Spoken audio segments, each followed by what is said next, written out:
Assalamualaikum warahmatullahi wabarakatuh. Alhamdulillah, hadirin yang dimuliakan oleh Allah Subhanahu wa taala. Kita lanjutkan kajian untuk minggu ini. Itu kitab Arba'in hadis ke-10. Minggu kemarin ketika saya itu hadis ke-9 dan lanjutkan hadis ke-10. Saya bacakan hadisnya dulu. Al-hadithul ashir, hadis yang ke-10. An Abi Hurairah radhiyallahu anhu qala Rasulullah sallallahu alaihi wasallam, Inna Allah ta'ala tayyibun la yaqbalu illa tayyiban. Wa inna Allah amara al-mu'minina bima amara bihil mursalin. Faqala ta'ala, Ya ayyuhar rusul kulu minat tayyibati wa'amalu salihan. Wa qala Ya ayyuhalladzina amanu kulu min tayyibati ma razaqnakum. Thumma dzakara ar-rajul yutilus safar. As'atha akbaru yamuddu yadayhi ila as-sama' ya rabbi wa mat'amuhu haram wa mashrabuhu haram wa malbasuhu haram wa ghudhiya bil haram fa anna yustajabu lah. Rawahu Muslim. Al-hadithul ashir, hadis yang ke-10. An Abi Hurairah radhiyallahu taala anhu qala, dari Sayyidina Abu Hurairah radhiyallahu taala anhu, beliau berkata, Sayyidina Abu Hurairah yang telah disebutkan di hadis sebelumnya, yang dipilih oleh Al-Imam An-Nawawi radhiyallahu taala anhu adalah nama beliau Abdurrahman ibnu Sakhr radhiyallahu anhu. Jadi setiap menyebutkan nama sahabat harus di belakangnya kita sertakan radhiyallahu anhu untuk laki-laki, radhiyallahu anha untuk wanita. Mengapa? Karena mereka telah diberi predikat khusus oleh Allah, titel khusus oleh Allah Subhanahu wa taala. Sesuai diterangkan dalam Al-Qur'an, radhiyallahu anhum wa radu'an. Allah ridho kepada mereka dan mereka juga ridho kepada Allah. Maka Sayyidina Abu Hurairah radhiyallahu taala anhu, beliau berkata, qala Rasulullah sallallahu alaihi wasallam, Rasulullah sallallahu alaihi wasallam beliau bersabda, Inna Allah ta'ala, sesungguhnya Allah ta'ala maha tinggi, thayyibun, adalah maha baik. Sesungguhnya Allah ta'ala adalah maha baik. La yaqbalu illa thayyiban. Dan Allah Subhanahu wa taala tidak menerima kecuali yang baik. Nah, Allah adalah zat yang maha baik dan tidak akan menerima sesuatu dari hambanya kecuali yang baik. Allah itu thayyib, baik. Maksudnya yaitu Allah Subhanahu wa taala terlepas dari sifat-sifat kekurangan. Dari zatnya, dari hukum-hukumnya, semuanya Allah Subhanahu wa taala adalah baik dan tidak akan menerima kecuali yang baik. Maka kalau kita ibadah kepada Allah Subhanahu wa taala itu dengan ibadah yang terbaik. Kalau kita sedekah dengan harta yang terbaik. Kalau kita sholat harus sholat yang terbaik. Sholat yang terbaik itu bagaimana? Sholat yang sesuai dengan tuntunan baginda Rasulullah sallallahu alaihi wasallam. Makanya Rasulullah sallallahu alaihi wasallam bersabda itu, "Shallu kama ra'aitumuni usolli." Salatlah kalian sebagaimana kalian melihat aku salat. Rasulullah sudah tidak ada. Maka bagaimana ketika kita mau salat kita datang kepada ahlinya, yaitu para ulama. Al-ulama warasatul anbiya. Jadi ulama ini pewarisnya para nabi. Makanya jika kita pengen mengetahui salat yang terbaik, kita datangi para ulama. Ada sholat yang tidak baik. Sholat yang tidak baik itu sholat yang di dalamnya ada riya di dalamnya. Ketika ada orang-orang khusus, maka sholatnya ini khusyuk. Tapi jika kalau sholat sendiri, maka sholatnya sangat-sangat tidak khusyuk. Sholatnya malas-malasan. Makanya di dalam Al-Quran itu disebutkan fawailul lil musallin. Nah, jadi orang yang sholat juga celaka. Jadi orang yang sholat tidak celaka, tidak, pasti ada orang yang sholat juga celaka. Fawailul lil musallin, celakalah orang-orang yang sholat. Alladzina hum an sholatihim sahun, yaitu mereka sholat karena lalai. Lalainya bagaimana? alladzina hum yuraun, yaitu mereka sholat dengan riya, pengen dilihat. Nah, ini sholat yang tidak baik. Maka kalau jika kita ibadah yang terbaik, karena Allah adalah zat yang maha baik. Bagaimana kita mau ibadah kepada Allah sedangkan kita ibadah aja tidak baik? Maka otomatis ibadah kita tidak akan diterima oleh Allah Subhanahu wa taala. Qabil dan Habil, ketika memberikan persembahan yang khusus kepada Allah Subhanahu wa taala, Qabil ini memberikan peliharaan hewannya ini yang buruk, sedangkan Habil ini memberikan yang terbaik, sehingga yang dipilih oleh Allah Subhanahu wa taala adalah Habil. Maka harus yang terbaik. Kalau kita mau sedekah, dari harta yang terbaik, bukan dari harta yang hasil dari barang-barang haram. Contohnya penjualan khamar, penjualan daging babi, kemudian hasilnya kita gunakan untuk sedekah, tidak diterima oleh Allah. Bahkan dari harta-harta dari barang curian, mencuri HP, mencuri mobil, kemudian hartanya digadaikan sehingga untuk sedekah, makanya ini harta yang tidak baik, tidak akan diterima oleh Allah Subhanahu wa ta'ala. Wa inna Allah amaral mu'minina bima amara bihil mursalin, dan sesungguhnya Allah Subhanahu wa ta'ala memerintahkan kepada orang-orang beriman sebagaimana apa yang Allah Subhanahu wa ta'ala perintahkan kepada para rasul. Jadi Allah Subhanahu wa ta'ala perintahkan apapun kepada orang beriman, itu pun Allah Subhanahu wa ta'ala juga perintahkan kepada para rasul. Sebagaimana dalam firman-Nya Allah Subhanahu wa ta'ala, di sini dikutip ada dua firman-Nya Allah. Yang pertama, ya ayyuhar rusulu kulu minat thayyibati wa'malu sholihah. Ya ayyuhar rusul, wahai para rasul, kulu makanlah kalian minat thayyibat, dari makanan-makanan yang baik, dari makanan-makanan yang halal. Wa'malu, dan beramallah kalian sholihah, dengan amal-amal yang soleh. Jadi ini para rasul diperintahkan untuk memakan makanan yang halal. Maka kita pun demikian. Wa qala ya ayyuhalladzina amanu kulu min thayyibati ma razaqnakum. Wahai orang-orang yang beriman, makanlah kalian min thayyibati ma razaqnakum, dari makanan-makanan yang baik yang telah aku beri rezeki kepada kalian. Masya Allah. Makan dan minuman yang baik itulah yang harus kita konsumsi. Kalau sebaliknya, makanan dan minuman yang haram yang masuk dalam tubuh kita, maka ini bisa membahayakan diri kita sendiri. Kullu lahmin nabata min haram fannaru aula bihi. Setiap daging yang tumbuh dari hasil makanan-makanan haram, maka api neraka lebih cocok bagi dia. Api neraka lebih cocok dari dia. Maka kita harus perlu tahu, setiap suapan makanan atau minuman yang masuk ke dalam mulut kita perlu tahu ini dari mana asalnya, ini haram apa halal. Kita harus perlu tahu. Jangan sampai kita mengkonsumsi makanan-makanan yang haram. Makanya ada sahabatnya baginda Rasulullah sallallahu alaihi wasallam itu namanya Sayyidina Sa'ad ibn Waqqas. Beliau ini kalau sudah angkat tangan pasti doanya dikabulkan oleh Allah Subhanahu wa taala. Ini Sayyidina Sa'ad ibn Waqqas. Maka pernah ditanya, wahai Sayyidina Sa'ad, engkau ini apa yang menyebabkan doamu ini selalu terkabulkan oleh Allah Subhanahu wa taala dibandingkan dengan sahabat-sahabatnya Rasulullah yang lain? Maka Sayyidina Sa'ad ibn Waqqas radhiyallahu taala anhu beliau mengatakan, aku tidak pernah menyuapi makanan ataupun minuman yang masuk ke dalam mulutku kecuali aku tahu makanan itu berasal dari mana dan keluar dari mana. Masya Allah.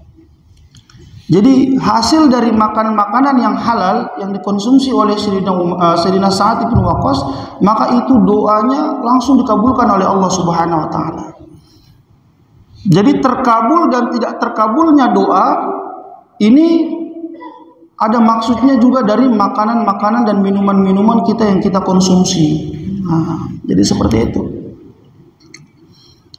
Syekh Wahab bin Munabbih itu beliau mengatakan, jika engkau ingin doamu itu cepat dikabulkan oleh Allah Subhanahu wa taala, maka perbaikilah makananmu. Nah, perbaikilah makananmu. Sayyidina Sahal bin Abdullah juga beliau mengatakan, barang siapa yang memakan makanan yang halal selama 40 hari, maka doanya akan mudah diterima oleh Allah Subhanahu wa taala. Bahkan Syekh Yusuf Asbat juga beliau mengatakan, telah sampai kepada kami bahwa doa seorang beriman itu tertahan di langit sebab dia mengkonsumsi makanan-makanan yang haram, makanan-makanan yang tidak halal. Maka bagaimana dalam kehidupan kita, dalam pekerjaan kita sudah tahulah pasti ini makanan-makanan yang halal, ini makanan-makanan yang haram. Jangan sampai kita konsumsi. Bahkan jangan sampai kita bawa ke keluarga kita untuk makan bersama dengan keluarga kita. Jangan. Bahkan atau ada anak dari bapak sekalian atau dari ibu-ibu sekalian yang punya anak, mungkin yang sedang di pondok pesantren atau sedang pergi untuk menimba ilmu di luar Papua, kemudian kita kirimkan rezeki dari sini ke sana. Jika kita mengirimkan dengan hasil yang haram, maka itu akan bisa menjadi anak kita itu tidak berkembang. Bahkan itu akan membuat anak kita lebih merosot lagi dalam pendidikannya, apalagi dalam belajar ilmu agama. Makanya kalau ada anak yang beling di pondok, nakal di pondok, tidak bisa diatur di pondok, bahkan setiap hari kabur dari pondok, susah diatur. Nah, ini dilihat, ini mungkin selama ini orang tuanya kirim uang per bulan mungkin dari hasil yang kurang baik, sehingga susah diatur. Nah, jadi seperti itu. Makanan dan minuman yang kurang baik yang dikonsumsi, Masya Allah, itu akan menjadi dampak yang buruk bagi pengkonsumsinya. Makanya ini Allah Subhanahu wa taala langsung jelaskan dan Allah terangkan, ya ayyuhalladzina amanu kulu min thayyibati ma razaqnakum.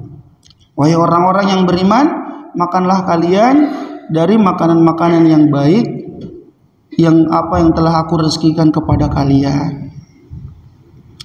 Tsumma dzakara ar-rajul, kemudian Rasulullah sallallahu alaihi wasallam menceritakan ada seorang lelaki yutilus safar, yang dia seperti dalam perjalanan jauh, asy'aru akbar, rambutnya tidak beraturan, acak-acakan dan berdebu. Kemudian dia mengangkat tangannya ke langit. Termasuk doa yang terkabulkan itu doa orang yang sedang safar. Itu doa yang termasuk doa-doa mustajab. Kita sedang safar, perjalanan jauh, apalagi safar kita ini bukan safar maksiat, maka doa kita di situ doa yang termasuk waktu-waktu makbul. Tapi ini orang ini, dia ketika dalam keadaan seperti safar, dia mengangkat tangannya ke langit, dia doa ya Rabbi, ya Rabbi. Dan termasuk kata para ulama, termasuk doa yang cepat dikabulkan itu kalau kita doa ya Rabbi, ya Rabbi, ya Allah, ya Dzal Jalali wal Ikram, menyebut keagungan-keagungan Allah. Nah, ini doa yang mudah cepat terkabulkan oleh Allah. Udah doa dia, ya Rabbi, ya Rabbi, ya Tuhanku, ya Tuhanku. Wa mat'amuhu haram, sedangkan makanannya haram. Wa masrabuhu haram, minumannya haram. Wa malbasuhu haram, pakaiannya haram. Wa ghudhiya bil haram, dan makanan apa yang dikenyangkan oleh dia itu, makanan yang mengenyangkan dia itu dari hasil haram. Fa anna yustajabu lahu, maka bagaimana doanya mau dikabulkan oleh Allah Subhanahu wa taala? Tidak mungkin. Walaupun dia dalam keadaan safar, walaupun dia doanya ya Rabbi, ya Rabbi, tapi seluruh apa yang ada pada dirinya adalah perkara yang haram, maka tentu doanya bagaimana mau dikabulkan oleh Allah? Doanya tidak akan dikabulkan oleh Allah Subhanahu wa taala. Allah adalah zat yang maha suci, bersih, thayyib. Maka Allah Subhanahu wa taala tidak akan menerima sesuatu dari sesuatu yang tidak baik. Bapak-bapak dan ibu-ibu yang dimuliakan oleh Allah Subhanahu wa taala, maka hikmah dari hadis ini adalah bagaimana dalam kehidupan kita itu selalu kita bekerja dalam apapun keadaan itu harus dengan perkara yang halal. Kita di pasar, Kalau kita bilang kita jualan buah-buahan, kita sebutkan buah-buahan ini yang kurang baik, yang busuk kita pisahkan. Yang bagus ini kita bilang bagus. Yang manis bilang manis, yang asam bilang asam. Jangan bilang semua buah dicampur jadi satu, yang busuk ditaruh bagian belakang, bagian bawah, yang tidak busuk ditaruh bagian atas. Kemudian dibilang semuanya bagus. Maka ketika diborong semuanya, ketika orang pulang, bawa pulang lihat, ternyata banyak yang busuk di dalamnya. Maka ini perkara yang tidak baik. Perkara yang tidak baik. Kemudian dalam kehidupan kita selalu mengkonsumsi perkara-perkara yang halal, sehingga doa-doa kita itu akan dimudahkan, akan dikabulkan oleh Allah Subhanahu wa taala. Dan juga di sini disebutkan wa'malu sholihah. Di samping kita mengkonsumsi perkara-perkara yang halal, kita juga bagaimana beramal dengan amal-amal yang soleh. Amal-amal yang soleh. Karena amal-amal soleh ini perkara yang sangat penting. Perkara amal soleh inilah yang bisa menaikkan iman dari setiap hamba. Maka para ulama itu mengatakan al-imanu yazidu wa yanqus. Iman itu kadang naik, kadang turun. Imannya para nabi itu naik terus. Kalau imannya para malaikat itu stabil, dia tidak naik, tidak turun. Tapi kalau imannya para sahabat itu kadang naik turun. Nah, gimana kalau imannya kita ini? Kita sudah akhir zaman, penuh dengan fitnah. Jangankan iman naik turun, pagi kita kena musibah, sorenya dikasih mie 1 bungkus sudah keluar dari agama. Nah, jadi iman kita ini keluar masuk. Nah, khusus untuk umat akhir zaman ini imannya bisa keluar masuk. Yusbihu mu'mina wa yumsi kafira wa yumsi mu'mina wa yusbihu kafira. Pagi dia iman, sorenya udah kafir. Sore dia iman, paginya udah kafir. Ini orang-orang akhir zaman ini. Maka jika kita pengen menampakkan keimanan kita yang kuat, maka harus banyak beramal. Yazidu bi ziyadatil amal. Jadi iman itu akan naik dengan banyaknya amal. Wa yanqusu bi ma'asillah. Dan iman itu akan merosot karena bermaksiat kepada Allah. Jadi kalau hari-hari kita maksiat, maka iman ini akan merosot. Istiqomah maksiat setiap hari, iman akan tercopot dari hati kita.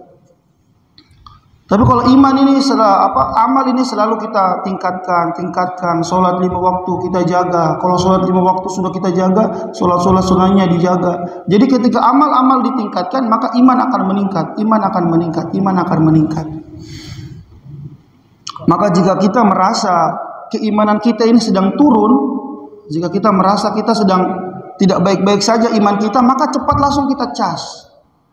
Maka kita jangan biarkan iman kita ini, kita udah tahu turun, kita biarkan aja. Maka dia akan turun terus. Karena setiap manusia ini punya masa fatroh. Masa fatroh itu masa malas-malas.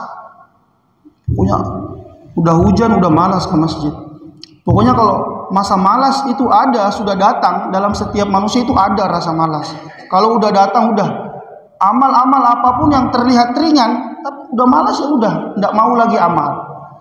Maka kalau kita sudah sampai di masa-masa seperti itu, maka cepat-cepat langsung kita cas iman kita. Kita datangi majelis-majelis ulama, kita datangi majelis-majelis ilmu, kita datangi pembicaraan yang membicarakan tentang akhirat, sehingga kita ingat negeri akhirat. Kita di dunia ini cuma sementara, nanti kita akan kembali ke akhirat, semua akan mati. Jadi kita langsung ingat mati. Kalau kita sudah ingat mati, pasti kita langsung pengen cepat beramal. Kalau kita sudah ingat pasti kita akan masuk ke dalam kubur, pasti kita langsung akan mudah beramal. Jadi seperti itu. Wa'malu sholihah, dan amalah dengan amal-amal yang soleh. Maka kalau kita maksiat, Masya Allah, apalagi perkara itu sembunyi-sembunyi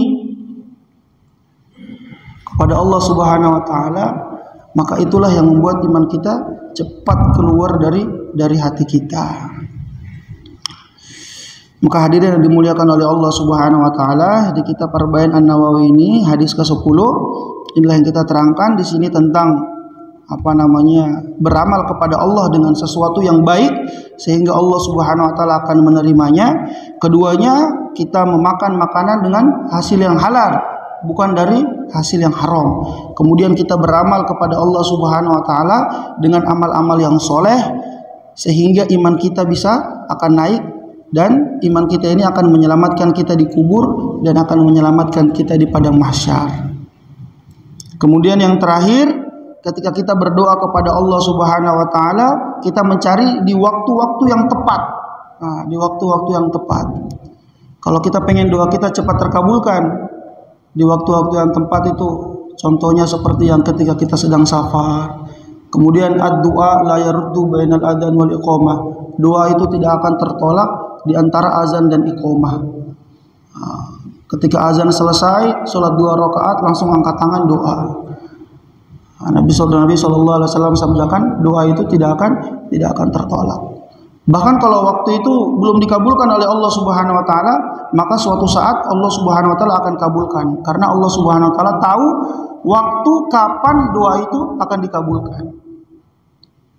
Maka yang demikian ini, yang sedikit ini bagaimana ada berkesan dalam hati kita dan bagaimana kita niat amal dan kita sampaikan kepada saudara-saudara kita yang belum mendengarkan. Insyaallah hadirin, mungkin cukup sekian akhirul kalam, saya tutup dan doa kifarah majelis. Subhanallah bihamdihi, subhanakallahumma bihamdika, asyhadu an la ilaha illa anta, astaghfiruka wa atubu ilaik. Assalamualaikum warahmatullahi wabarakatuh.